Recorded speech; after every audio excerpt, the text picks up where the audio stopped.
guys, it's me, Alex, and this is my channel, Alex Storytime. I welcome you to hear my story, and I hope you like it. Enjoy! Perkongsian cerita saya pada hari ini ialah cerita seram yang bertajuk Kisah Aku di IPD. Kisah kali ini aku nak ceritakan pengalaman aku semasa tinggal di IPD Polis, daerah utara. Kejadian sejak aku 12 tahun sehingga aku berusia 16 tahun. Sebenarnya, aku menetap di sana semenjak berusia 8 tahun. Jadi, kisah kali ini aku nak ceritakan 3 jenis kisah berlainan daripada Along, kakak sulung, Anga, kakak kedua, dan aku sendiri. Kisah pertama ini mengisahkan tentang kakak sulung aku. Lebih mesra panggilan keluarga, Along. Waktu itu Along sudah mula bekerja di Jasko, bahagian cashier. Umurnya sekitar 20-an kalau tidak silap. Along ni jenis yang boleh nampak makhluk-makhluk gaib sejak dari kecil lagi. Tambah-tambah semasa beliau kecil, beliau dan mak abah serta Anga pernah tinggal di balai gombak lama. Banyak kejadian yang seram dan aneh-aneh berlaku. Tetapi sekarang aku nak fokus dengan kisah di IPD dulu. Kalau ada masa nanti, aku cerita kisah beliau semasa di balai gombak. Jadi suatu hari, Along ada cerita dekat aku yang beliau nampak 2 ekor benda mengikut di belakang aku. Waktu itu, beliau sedang khusyuk solat dan membaca doa dan beliau ternampak aku melintasi di sebelahnya. Alangkah terkejutnya beliau ternampak di hujung lirikan mata 2 ekor berambut panjang, pakaian serba putih tetapi kotor dan berbau bangkai. Paling mengejutkan beliau adalah benda itu turut berpaling dan memandang ke arahnya. Serta merta beliau menutup mata dan berdoa untuk perlindungan dari Allah Subhanahu wa Ta'ala. Pada suatu ketika lagi, yaitu masa ini beliau telah berkahwin dan mempunyai seorang anak perempuan. Beliau menginap di rumah mentuanya. Sedang asyik beliau tidur, hendak dijadikan cerita, beliau terbangun untuk ke tandas tetapi ternampak di hujung bucu katil ada pocong berdiri sangat tinggi. Beliau nampak dengan jelas wajah hitam melenggam bak punggung belanga hangus. Sangat seram yang membuatkan beliau tergamam. Tidak sempat mengejutkan suaminya, malah si pocong menoleh dan memandang ke arahnya. Dengan sepantas kilat, beliau menyelimuti tubuh dan menutup mata. Segala ayat suci dibacanya tunggang langgang. Sedar tak sedar, hari sudah pagi. Bersyukur pada Allah, tidak apa-apa berlaku kepada beliau sekeluarga. Sampai sini saja kisah Along.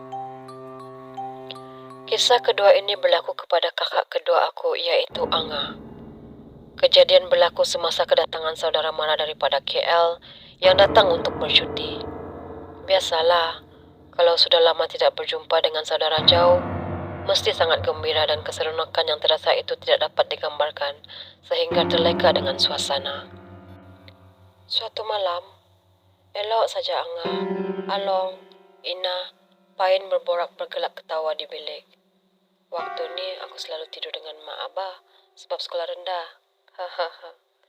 Sangat seronok sampai tidak seorang pun dari mereka yang perasan jam berdetik menandakan pukul 2 pagi. Waktu itu masing-masing sudah mula rasa mengantuk. Along sudah tidur terlebih dahulu daripada yang lain. Tak lama kemudian, barulah mereka semua tertidur. Namun, Anga belum boleh melelapkan matanya kerana beliau ternampak bayangan sesusuk tubuh besar, seperti berambut panjang, bergigi panjang di tingkap bilik. Tiba-tiba, terdengar sayup-sayup suara mereka ketawa sebentar tadi, seolah-olah mereka lah yang sedang ketawa dan berborak. Dikira cuma beliau saja yang terdengar. Namun, beliau berpaling ke arah sepupu kami yaitu Aina, yang terdengar dan belum dapat tidur lagi. Mereka hanya berpandangan dan berasa seram sejuk.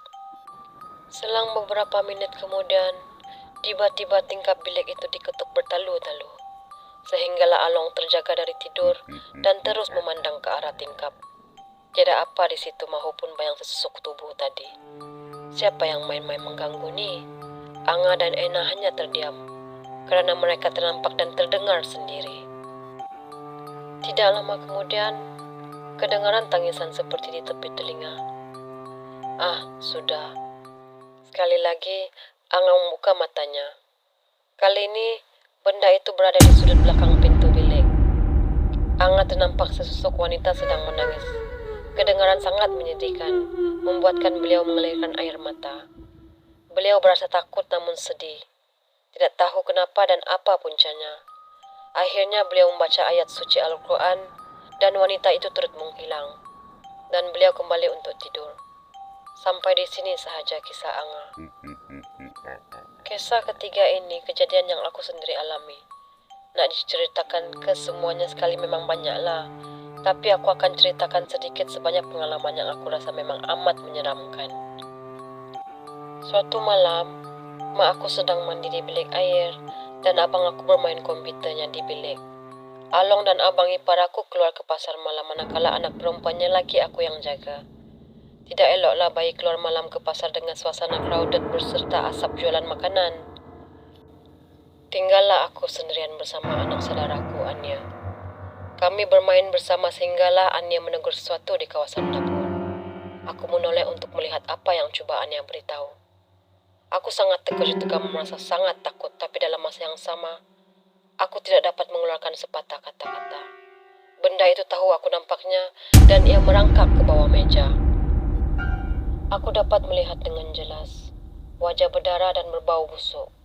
Bola mata yang terkeluar, lidah dan gigi yang tajam dan panjang. Aku takut. Ia semakin menghampiri aku. Aku meluk Anya dengan erat. Di waktu itu, Anya menangis teresak-esak, meraung seperti tidak suka dengan sesuatu. Aku takut dan menangis. Di ketika itu benda itu hampir menghampiri aku dan tiba-tiba Along pulang membawa bungkusan makanan dari pasar malam. Memasuki rumah dengan cara membelakangi dan membaca 3 Qul dan Al-Fatihah. Benda itu tidak suka dan menjerit sangat kuat, menyebabkan telinga aku sakit dan mengalir darah. Sikit saja, tapi sangat sakit. Aku memberikan Anya yang menangis ke ibunya, dan aku terus melangkah masuk ke bilik dan terus rebah. Aku tidak sadarkan diri. Yang aku tahu, semasa aku sadar ada mak dan mak mentua Along. Begitulah kisah-kisah sedikit sebanyak yang aku boleh kongsikan kali ini. Maaflah jika tidak seram, seperti yang semua jangkakan. Insya Allah, ada masa lagi, aku akan teruskan kisah yang mak dan abah aku ceritakan tentang rumah lamanya di Balai Gombak. Sampai jumpa lagi. Sekian.